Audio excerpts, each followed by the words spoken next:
안녕하세요. 오늘 저희와 함께 깊이 들여다볼 자료는요. 최교진 교육부 장관 후보자의 과거 SNS 활동 그리고 발언들입니다. 이 기록들이 요즘 왜 이렇게 뭐랄까 뜨거운 감자인지 자료 속 내용들 하나하나 좀 살펴보면서요. 그 배경과 핵심 쟁점들을 짚어보겠습니다. 이런 논란들이 과연 교육 수장으로서의 적격성에 어떤 질문을 던지는지 함께 고민해 보시죠. 네, 오늘 살펴볼 자료의 핵심은 역시 최후 후보자가 과거에 그 특정 인물이나 사건에 대해 보여줬던 어떤 태도, 발언 이런 것들이겠죠. 특히 뭐랄까 사화적으로 큰 논란이 됐던 인물들 있잖아요.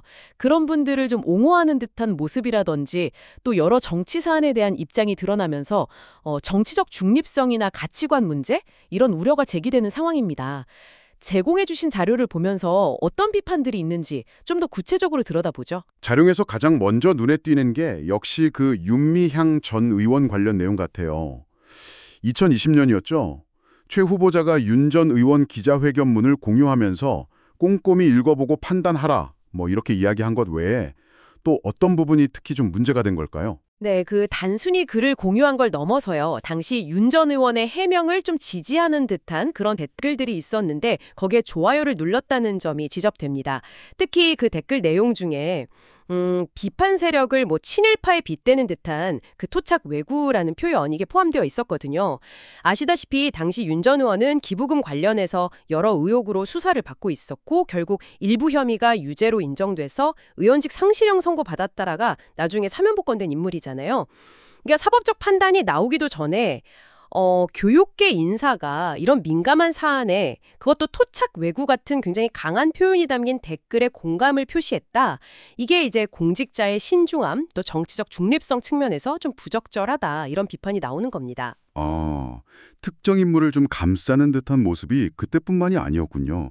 이석기 전 의원 사건 때도 좀 비슷한 맥락의 입장을 보였다고요? 그렇습니다. 2013년이었는데요. 이석기 전 의원의 내란 선동 혐의 이런 수사가 한창 진행 중일 때였죠. 그때 최 후보자가 관련 수사나 보도를 비판하는 글을 공유하면서 국정원하고 언론이 사법부 판단 이전에 여론몰이로 끝내고 싶어한다. 이런 주장을 했어요. 근데 아시다시피 이 전 의원은 이후에 유죄 확정 판결을 받았잖아요. 국가 안보랑 관련된 굉장히 중대한 혐의인데 그 수사 절차를 그냥 여론몰이다 이렇게 규정한 셈인데 이건 좀 국가 안보 사안을 바라보는 그분의 시각이나 인식에 대해서 상당히 깊은 의문을 제기하게 만드는 지점이죠. 자료를 보니까 이런 사례들이 좀 더 있네요. 조국 전 장관 자녀 입시 비리 의혹 수사. 이거는 검찰의 칼춤이라고 표현했고요. 그리고 성추행 의혹 속에 사만했던 박원순 전 시장에 대해서는 존경하는 정치인 이렇게 추모하면서 관련 서적을 학교에 보급하려고 했다는 내용도 있군요. 네, 바로 그 점 때문에 비판이 더 커지는 겁니다. 이런 사례들이 이제 한해 둘이 아니고 반복되니까요. 그러면서 최 후보자가 혹시 자신과 정치적 입장에 좀 유사한 같은 진영의 인물들 문제에 대해서는 좀 관대하고 다른 사안에 대해서는 다른 잣대를 적용하는 거 아니냐 이런 소위 선택적 공정 혹은 가치 편향 아니냐는 지적이 나오는 거죠. 그래서 국민의힘 쪽에서는 이런 점들을 근거로 들어서 교육수장으로는 좀 부적합하다 이런 주장을 강하게 펴고 있는 거고요. 네, 야당의 반발이 정말 거세 보이는데요. 단순히 개별 발언 하나하나를 넘어서 후보자 자질 전체에 대한 문제 제기로 확산되는 것 같습니다.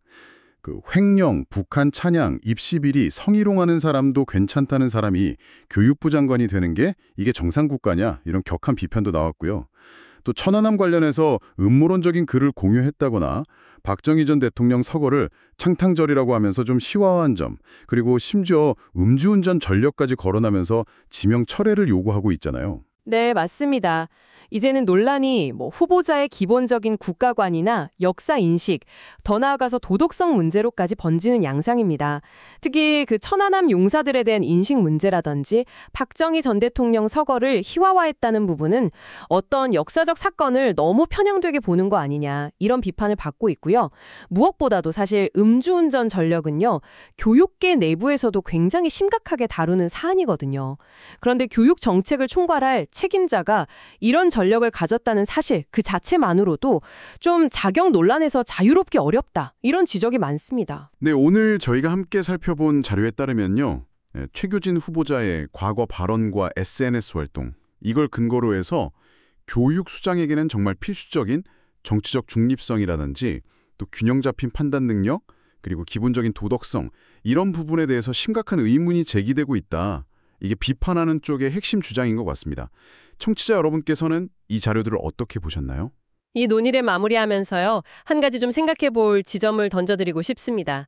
어떤 공직 후보자의 과거, 특히 SNS 같은 곳에 남긴 개인적인 표현이나 정치적인 견해가 있지 않습니까?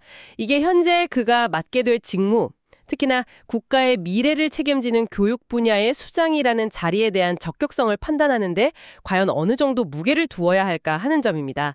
표현의 자유라는 가치와 또 공직자에게 요구되는 어떤 책임감, 중립성 사이에서 우리가 어떤 균형점을 찾아야 할지 좀 깊은 고민이 필요한 시점인 것 같습니다.